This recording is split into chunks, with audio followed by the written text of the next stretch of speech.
देखो पुण्यात्माओं, दास इस मार्ग का मास्टर है, इस मार्ग का डॉक्टर है। आप सभी विद्यार्थी हो, दूसरे शब्दों में आप जन्म मरण के रोगी हो। तो इस दास को इसका पूरा कंप्लीट कोर्स पता है, आपको बताया जाता है, तो आप जी वैसे ही कीजिए और फिर देखना इसकी सफलता कैसे। जैसे ये मंत्र हैं, ये तो समझो बीज है। ये मंत्र जाप कर आपको दिए जाते हैं, ये तो समझो बीज है, बो दिया आपके अंतःकरण में, वचन की शक्ति तय प्रवेश कर दिया। अब इसकी सिंचाई करनी है, इसमें खाद पानी डालना है। तो उसके लिए कहा है, एक यज्ञ है धर्म की, दूजी यज्ञ है ध्यान, तीजी यज्ञ हवन की, चौथी यज्ञ परिणाम, और पांचवी यज्ञ है ज्ञान की। तो आप जी ने ये बीज बोने के उपरांत, जैसे खेत में किसान गेहूं बीज देता है, तो गेहूं बीज देने मात्र से सफलता नहीं होगी, उसमें खाद भी, पानी भी, उसकी सुरक्षा भी समय अनुसार देनी पड़ेगी। और उसमें घास फूस उग जाता है, उसको निकालना भी प्रॉपर पड़ेगा, तब वो सफलता प्राप्त होगी। इसी प्रकार आप जी ने ये पांचों यज्ञ इस मंत्र के पैरेलल करनी पड़ेंगी। अब जैसे हम अज्ञानता के कारण इन अनाड़ियों के पास जाते थे, ये क्या क्या साधना बताते थे। कोई तो कहता था गायत्री मंत्र जाप कर ले, और कोई कहता था कि गीता जी का एक अध्याय डेली कर लिया कर पाठ कर लो। कोई जप जी साहिब की एक पुस्तक है, उसको नित्य पढ़ने को कहते हैं। कुछ ये नित्य नियम का गुटका हमने बना रखा है गरीबदास के पंथ में, इस कुछ कहते हैं बस ये पढ़ लिया करो बेड़ा पार हो जाएगा। अगर मंत्र पता नहीं उठपटांग क्या देते हैं वो। तो पुण्यात्माओं, जैसे पहले हम गायत्री मंत्र को लेते हैं। गायत्री मंत्र क्या है? ये एक यजुर्वेद अध्याय नंबर 36 का मंत्र नंबर 3 है, और इन अनाड़ियों ने इसको पता नहीं के बना रखा था। इसके आगे ओम अक्षर लगा लिया, ओम भूर भुवः स्वः तत्सवितुर्वरेण्यं भर्गो देवस्य धीमहि धियो यो न प्रचोदयात्। और इसने हम निराग गोट्या करते और इसको यूं मान्या करते इस तो मोक्ष होगा। ये प्रथम तो इसके साथ ओम नाम लगाने से ये मंत्र ही व्यर्थ हो जाता है। अब जैसे वेदों में महिमा पूर्ण परमात्मा की है और ओम नाम है ब्रह्म का, और महिमा ये इसमें इस मंत्र में महिमा है परमक्षर ब्रह्म की। यदि हम कोई पत्र लिखते हैं और उसमें शुरुआत में लिखते हैं मुख्यमंत्री या मंत्री, और वो भेजनी थी हमने प्रधानमंत्री के, तो प्रधानमंत्री के पास नहीं जाएगी वो एप्लीकेशन। जिसको आपने एड्रेस किया वहां जाएगी, और वो उसका अधिकारी नहीं उसका आपकी एप्लीकेशन को सुन ले, कुछ काम कर दे। हमने प्रधानमंत्री के एप्लीकेशन भेजनी थी और उससे हमें लाभ मिलना था। एड्रेस कर दिया उस मंत्री के या मुख्यमंत्री के, तो होगी व्यर्थ। तो ये ओम नाम इसके साथ लगाकर इसका और काम बिगाड़ लिया इन्होंने। दूसरी बात रही, अगर यदि इस ओम नाम ना लगा के और भूर्भाव से शुरू करके इसका बार बार आवृत्ति करते रहे, रिपीटेशन करते रहे, तो इससे लाभ क्या होगा? इसके अंदर लिखा है जैसे इलेक्ट्रिसिटी विद्युत, इस बिजली के गुण लिखे हो कहीं पे कि बिजली पंखा चलाती है, अंधेरे को उजाले में बदल देती है, और ये ट्यूबवेल से जल निकाल देती है, आटा पीस देती है, पंखा चलाती है। तो इसके गुण लिखे हैं ये। इसको चाहे श्लोक बना लो, इसकी चाहे कविता बना लो, चाहे इसका कोई भजन शब्द बनाकर ढोलक पीट के गा लो, चाहे सारंगी ठागा हारमोनियम बांध के गा लो, वो गुण चाहे वैसे बता लो कि बिजली पंखा चलाती है, बिजली अंधेरे को उजाले में बदल देती है, ट्यूबवेल से जल निकाल कर सिंचाई कर देती है, और बिजली आटा पीस देती है, पशुओं का चारा काट देती है, तो ये गुण तो उसके अंदर विद्यमान है। इसने एक बार पढ़ लो, चाहे इसने सारी उम्र बांच लो, वो गुण उसमें विद्यमान है, पर वो प्राप्त कैसे होंगे आपको? वो गुण प्राप्त कैसे हो, वो मेथड कौन सा है, वो भिन्न है। ये तो ज्ञान हो गया, ज्ञान यज्ञ है ये, कि इस वस्तु में ये गुण है। अब वो प्राप्त कैसे हो वो गुण, उसके लिए सारा तरीका ही अलग है। उसके लिए उस ऑफिस का पता चाहिए जहां से वो कनेक्शन मिलता है। वहां फिर जाकर वो कहेंगे ये फार्म भरो, ये फॉर्मेलिटी लाओ, वो सारा पूरा करके एप्लीकेशन लगाओ, समय आने पर आपका कनेक्शन मिल जाएगा। तो जो गुण गाया करते थे आप उस बिजली के, अब आपको वो प्राप्त होने शुरू हो गए। फिर गाओ चाहे मत गाओ, वो गुण आपके शुरू हो गए। और फिर भी वो अच्छा है, भाई बिजली बटन दबा दे, इतना ज्ञान तो रहना ही चाहिए कि बल्ब जगाना है ये बटन दबाओ, मोटर चलानी है ये दबाओ। ज्ञान यज्ञ फिर भी पैरेलल रहेगी, तो वो आपको सहयोग देगा, लेकिन जब तक कनेक्शन नहीं मिलेगा वो लाभ प्राप्त नहीं होंगे। तो इसी प्रकार पुण्यात्माओं, अभी तक ये ज्ञान का टोटा रहा और हम धोखा यूं खाते रहे कि ये संत जो है ये पहुंचे हुए हैं।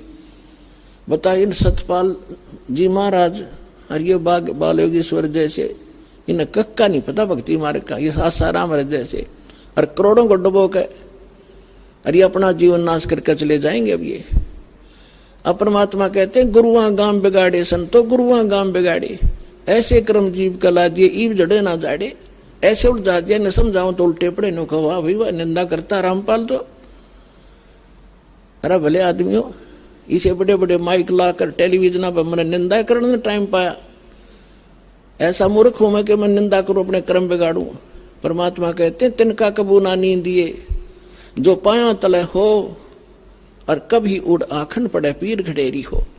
हम तो तिनके की निंदा नहीं कर सकते, इतना पाप लगे हमारे को। लेकिन जो परमात्मा ने डंडोरा पीटा था, सच्चाई कहा था ढोल के डंके पे, आज सेवादास को मिली है। और आखिरी सांस तक निभाऊंगा, चाहे सांस तक के निकल जाओ।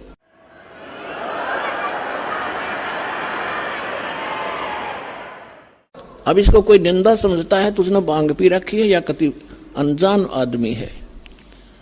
अब जैसे किसी ने नकली नोट बना लिए थे पीछे, और बहुत भी बनाते रहते हैं समय समय पर, और सरकार क्या करती है, डुप्लीकेट और ओरिजिनल को दोनों को साथ साथ दिखाती है। टीवी के माध्यम से, समाचार पत्रों के माध्यम से दोनों के फोटो दिखाए जाते हैं और बताया जाता है कि नकली ये है, ओरिजिनल में ये गुण है, इनमें ये भिन्नता है। तो क्या सरकार आलोचना करती है, महापरोपकार करती है ना, ठग लूट ले जाते हैं संसार को। तो ये दास कर रहा है। हमारे ओरिजिनल नोट है, हमारे सदग्रंथ और वो महापुरुषों की अमरवाणी जिनको भगवान मिला, और ये डुप्लीकेट अनुभव है इन संतों के जो उनसे मेल नहीं खाते, उनको त्याग दो, ओरिजिनल नोट ग्रहण करो ब्रवाला आश्रम आके। इतनी सी बात है। अब इसको कोई निंदा कहता है तो कुछ दिनों में फिर वो इस ज्ञान को समझकर गुणगान किया करेगा, रोया करेगा एकांत में बैठ के, कैसे महापुरुष के बारे में मैंने क्या शब्द बोल दिए। कबीर साहब कहते हैं सतगुरु के सजदा करूं कर्म छुटाए कोट, और जो ऐसे सतगुरु की निंदा करे फिर जम तोड़ेंगे होठ। उसके बुरा हाल होगा उन लोगों का आगे चल के, समय पर ना संभले तो प्रसंग जो चल रहा है उसी पर आते हैं। इस भक्ति बीज को सफल करने के लिए बहुत से प्रोसेस है, प्रोसीजर है। इन सभी को आपने रेगुलरली अपनाना पड़ेगा। जैसे किसान फसल की देखरेख, उसमें सिंचाई, खाद, पानी समय अनुसार और उसकी सुरक्षा आखिरी दम तक संभाल करता है, सुरक्षा करता है। तो कबीर साहब कहते हैं पाकी खेती देख के गर भाइयों मत किसान, अब हो झोले बहुत हैं घर आले तब जान। अब जैसे कई भक्त जो अपना जीवन नाश कर गए, यहां से एक दो परिवार चले गए, सारे सुख हो क्यों, यहाँ के भाई तो सुख सागर है। जब एसी रूम में बैठोगे तो ठंड का ठंडक रहेगी, फिर वो भूल जाते हैं एसी रूम से बाहर गर्मी भी है। जहाँ एसी नहीं है तो वो कुछ दिनों में निकल जाते हैं एडमिट करके, और बाहर जाके फिर उनको पता चलता है क्योंकि जो उन्होंने 2-4 वर्ष पुण्य इकट्ठे कर लिए यहाँ रेगुलर शास्त्र अनुकूल साधना करके भक्ति करके, और 2-4 वर्ष वो यहाँ रहे हैं, तो उनको वो पुण्य संग्रह हो गए उनके। अब वो पुण्य काल देगा ही देगा उनको। अब वो क्या गलती करते हैं, क्या कहते हैं एक दूसरे भक्त को कि हमने तो 3 वर्ष हो गए नाम छोड़ दिया, हमारा क्या बिगड़ गया, सब अटपट की बातें हैं, घर बैठ कर भक्ति कर लेंगे। तो वो एक आध न और डबो सकते, इसलिए दास आपको ये फाउल पॉइंट बता रहे हैं ताकि ऐसा कोई सिर फिरा मिल जाए गुरुद्रोही तो उससे भी बचना आपने। क्योंकि परमात्मा कहते हैं जैसे माता गर्भ को रख यत्न बना और ठेस लगे तो छिन्न हुए, क्रिया से भक्ति नसावे। तो भक्ति का नाश शीघ्र हो जाता है, इसको प्रफुल्लित करने में समय लगता है। जैसे आम का पौधा बो दिया, 2-3 वर्ष में वो इतना को होगा 5-4 फुट का, और तोड़ने वाला एक बार तोड़ जाएगा। वह उसको इतना बनाने में तो 3 वर्ष लग गए, और तोड़ने वाले ने 1 मिनट में कर दिया काम, नाश हो गया। तो भक्ति का नाश तो शीघ्र हो जाएगा, लेकिन इसको प्रफुल्लित करने में आपको सावधानी बरतनी पड़ेगी। तो उनके साथ क्या होगा, अब दास देख रहा है कि आज से 10 वर्ष पहले एक परिवार छोड़ गया था। उनको पहले इतना कष्ट था, गिनती नहीं हुए। 3 वर्ष 4 वर्ष वो भक्ति में रहे, वो सारे सुख हो गए, फिर अटपट भागी छोड़ गया। अब 10 वर्ष के बाद फिर नाक रगड़ा, नाक है कि हम पे तो वही दुख फेर हो गए। और मैं रोज यही आपको रोज सतर्क कर रहा हूं कि ये गलती मत करो, मत करो, आप मार खा जाओगे। या फिर पहले धक्के खा लो, पहले इन संतों ने खूब टटोला हो जा करके, वहां करके देख लो भक्ति, कुछ दिन फिर आ जाइयो। कर बड़े बनाए काम ने बिगाड़ा नहीं करते। तो इसलिए जो भी हम कोई ज्ञान प्रचार करवाते हैं उनको पहले कह देते हैं कि उनको नियम पहले बताओ, नियम समझ में आवे तो आ जाइयो, ना फिर और थोड़े से दिन तसल्ली कर लो फिर आ जाना। प्रथम नियम है, बाद में भक्ति, और फिर ना सफलता हो तो हमें बताइयो। तो हम मार खाते अपनी गलती से। सतगुरु के दरबार में कमी कहेगी ना, अनसा मौज नहीं पावता तेरी चूक चाकरी मां। परमेश्वर कबीर जी की डिक्शनरी में इम्पॉसिबल वर्ड नहीं है। हम उससे लाभ नहीं प्राप्त कर पा रहे हैं तो कहते हैं आपकी कोई चूक चाकरी में। अब जैसे एक 3 फेज की लाइन से 10 घरों को कनेक्शन मिला हुआ है, और अन्य के पंखे भी चल रहे हैं, ट्यूब भी जल रही है, और उसका कुछ नहीं चल रहा, और कनेक्शन एक स्थान से है। आप कंप्लेन करोगे बिजली विभाग में तो वो मीटर तक चेक करेंगे, वो कहेंगे यहां तक लाइट है, आगे अपने पंखे कूलर तुम देखो आगे क्या डिफेक्ट है। तो इसी प्रकार पुण्यात्मा, जो आप में अपनी त्रुटि के कारण परमात्मा की पावर आगे प्रवेश नहीं करके कोई काम नहीं कर पा रही है, तो आप अपना कोई त्रुटि देखो, पुनर्उपदेश लो, रिकनेक्शन करवाओ, रीसेटिंग करवाओ। लेकिन बार बार नामखंड करने से फिर परमात्मा अक्षुब्ध हो जाएंगे। ठीक है, हम ऐसे समाज में आप रह रहे हो अभी तो, जिसमें एक भक्त नाम लेके जाता है और घर वाले सारे विरोधी होते हैं, तो मालिक को पता है कि बच्चे को मजबूर भी कर सकते हैं। थोड़ी बहुत दिन ये संघर्ष करने में पक्का होगा, तब तक उसको नामखंड हो जाता है। तो ऑप्शन बनाया है कि उसको अपना दोबारा उपदेश ले, रीउपदेश ले, उसको रिकनेक्ट करवावे, और फिर मालिक साथ देगा, दृढ़ हो। कबीर साहब कहते हैं सतना छोड़े सूरमा, सत छोड़े पतजा, और सत के बांधे लक्ष्मी या फिर मिले गया। अब जैसे इस दास ने जब शुरुआत करी, मेरे घर वाले सुनने को तैयार नहीं थे इस मार्ग को। मेरा भाई जहां भी मैं जाता था भक्ति में साथ रहता था, लेकिन जब ये ज्ञान उसको सुनाया था वो भी चिंगर गया, ने बोला इस योग ये था। फिर मैं भी सुनो इससे बड़ा कोई हो सकता है। और जब उनको ज्ञान हुआ, सारा परिवार और सबसे आगे खड़े हो गया वही भाई आकर के। तो संघर्ष फिर हमने नहीं छोड़ा, इस बात को लगे ही रहे। और आज देख लो कितना विरोध हुआ, जेल तक भेज दिया झूठा केस बना के इस दास पे, लेकिन आज सफल हुए। परमात्मा कहते सतना छोड़े सूरमा, सत छोड़े पतदा, और सत के बांधे लक्ष्मी फिर मिले गया। हम परमार्थ में लगे हैं, स्वार्थ में गलती कर आदमी 100 बार जेल जाओ, और दुष्ट कर्म है उसका। यदि कोई अपराध करके जाता, निरपराध, ये तो एक स्वतंत्रता जैसी लड़ाई है। अज्ञान से ज्ञान को स्वतंत्र करवाना है, जीव को काल से स्वतंत्र करवाना है। इससे बड़ा संघर्ष और इससे बड़ा पुण्यमय कर्म इस पृथ्वी पर नहीं है। आत्म प्राण उद्धार ही ऐसा धर्म नहीं, और जीव का उद्धार करा दे इससे बड़ा कोई पुण्य नहीं इस पृथ्वी पे। तो वो दास कर रहा है, और अब मेरे बच्चे भी सारे लग कर तुम उसी में लग जाओ, सब अपने भाई बहन हैं।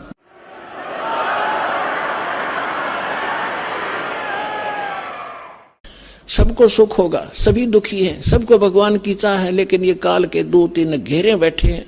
अज्ञानी बना के आप उनको विद्वान बनाओ, साथ में उन कैसेट सुनाओ, पुस्तकें भेजो उनके पास, जैसे तैसे करके। और जब उनको ज्ञान होगा, जब कोई ना रहे वहां पर, अब दौड़े दौड़े आ रहे हैं भगत सारे, छोटे छोटे का नकलियों को रो रहे हैं अपने कर्मों को। 20 वर्ष खो दिया, 10 वर्ष खो दिए, 13 वर्ष नाश कर दिया अपने जीवन का, केवल दुख इकट्ठे हो गए। कोई बात नहीं, अब आपको भगवान मिल जाएंगे, आपके सुख भी होंगे और आपका मोक्ष भी होगा। अब जो प्रसंग चल रहा है कि इस भक्ति रूपी बीज को और इस फसल को वही परिपूर्ण करेगा जो इसके बारे में पूर्ण ज्ञान हो जाएगा जिसको। जैसे किसान खेती बोता है, हमारे हरियाणा क्षेत्र में नहर से सिंचाई की जाती है, और गेहूं का फसल जो है सर्दियों में ही परिपक्व होती है। दिसंबर जनवरी के महीने में यहाँ इतनी भयंकर गर्म सर्दी पड़ती है, शीत लहर चलती है। हम अपने कमरे कक्ष बंद करके रजाई ओढ़ के कंबल जोड़ते हैं, या कोई हीटर वगैरह लगा के अपने को ताप प्राप्त कराते। और उस समय उस किसान का खेतों में पानी लगाने का नहर का समय होता है। अब उस सर्दी को देखे कोई बाहर ना निकले, पड़ोस के दूसरे घर में भी जाना हो तो इन्हों सोचा सुबह जाऊंगा, अब तो बहुत ठंड है बाहर, आलस कर जाएगा। लेकिन वो किसान आलस नहीं करता। इतनी काली पीली रात होती है, ऊपर से सर्दी गिर रही होती है, भयंकर तेज हवा चल रही होती है, और वो खेत में पहुंच जाता कस्सी लेकर, और जो कंबल वगैरह छोटा मोटा ले रखा उसको भी रख देता है एक तरफ। उस समय जब वो पानी लगाने लगता है और घुटनों पानी में खड़ा हो जाता है, और ऊपर से शीत लहर चल रही होती है, तो वो अपने उस मार्ग का, उस फसल को परिपक्व करने का पूर्ण मास्टर है। उसको ये मालूम है, जब मैं आज आलस कर गया और सर्दी से डर के कमरे में बैठा रहा, पानी का समय निकल जाएगा, मेरी फसल सूख जाएगी, मेरे बच्चे भूखे मरेंगे और मैं निर्धन हो जाऊंगा। इसलिए वो सिर धड़की बाजी लाकर, चाहे सांप काटो, चाहे कांटे लागो, और चाहे नमुनिया हो, उस काम ने करके छोड़ेगा और सफल भी होगा। फिर खेत में काट के लाओगा भर के गाड़ी। तो पुण्यात्माओं, आप जिस समय इस मार्ग के ऐसे मास्टर बन जाओगे, उस समय आप देखना ये संघर्ष करोगे ही करोगे, चाहे कितना ही दुख हो। दुख तो माल्य के मार्ग में होता नहीं, लेकिन हम महसूस थोड़ा सा कर लेते हैं, परमात्मा फिर साथ रहता है। आप जब मालिक के लिए संघर्ष करते हो, वो कोई बालक थोड़ा ही है। पिछले इतिहास देख लो, मीराबाई ने संघर्ष किया, उसके साथ कैसे कैर ढाए थे, और मालिक ने पल पल पर मदद की उसकी। विष का प्याला प्यार दिया था तो नहीं मरी। विष का गुण है, नाश कर देता है बॉडी को, और परमात्मा ने गुण बदल दिया भक्त के कारण। तो उसके हाथ में सब पावर है। तो हम अपने भगवान को, उस समर्थ परमात्मा को पहचान कर और इस मालिक के मार्ग को ग्रहण करके फिर इतना दृढ़ होकर चलना पड़ेगा आपने।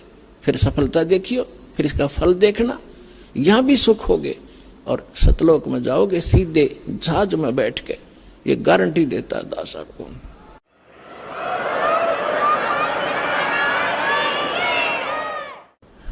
अब इसको सफल करने का तरीका, एक यज्ञ है धर्म की, दूजी यज्ञ है ध्यान, तीजी यज्ञ हवन की, और चौथी यज्ञ परिणाम। यज्ञ पांचवी ज्ञान है। ये पांचों यज्ञ आपसे यहां कराई जाती है। आप घर पे तो करते ही करते हो, लेकिन यहाँ एक विशेष डोज दी जाती है। जैसे हम ज्यादा सीरियस हो जाता है रोगी, तो डॉक्टर सबसे पहले जाते ही उसको ग्लूकोज वगैरह, ऑक्सीजन वगैरह लगाता है, एडमिट करता है कुछ समय के लिए। अब जो दास बता रहा था कि जो खेत में बीज बो दिया, बीज तो समझो ये मंत्र है, प्रथम, सेकंड और थर्ड, तीसरा सार नाम, और ये खाद और पानी है, ये पांचों यज्ञ।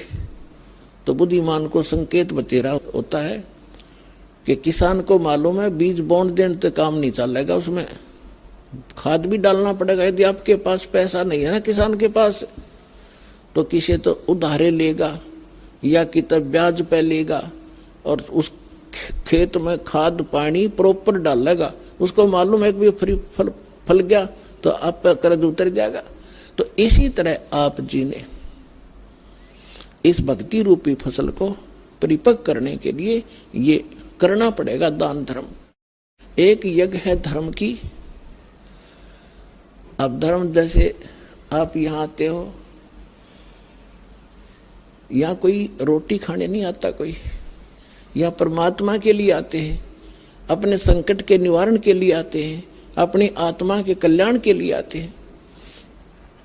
तो यहाँ वो भक्त आते हैं। कौन भक्त? जो परमात्मा के घने लाडले होते। ठीक है, बच्चा मेले में बाप की उंगली छुटा गया और कितने धक्के खाता फिर रहा इधर उधर, तो बाप को वो कितना प्यारा होता है जब वो वापस आ जा। माता पिता को कितना अच्छा लगता है जब वापस मिल जा, और कोई मिला दे उसका भी एहसान मानता है। तो आज हम सभी अपने पिता की उंगली छुटवा कर इस काल के मेले में बिछुड़ गए, और हम रोते फिरते उस अपने पिता ने ढूंढ रहे हैं।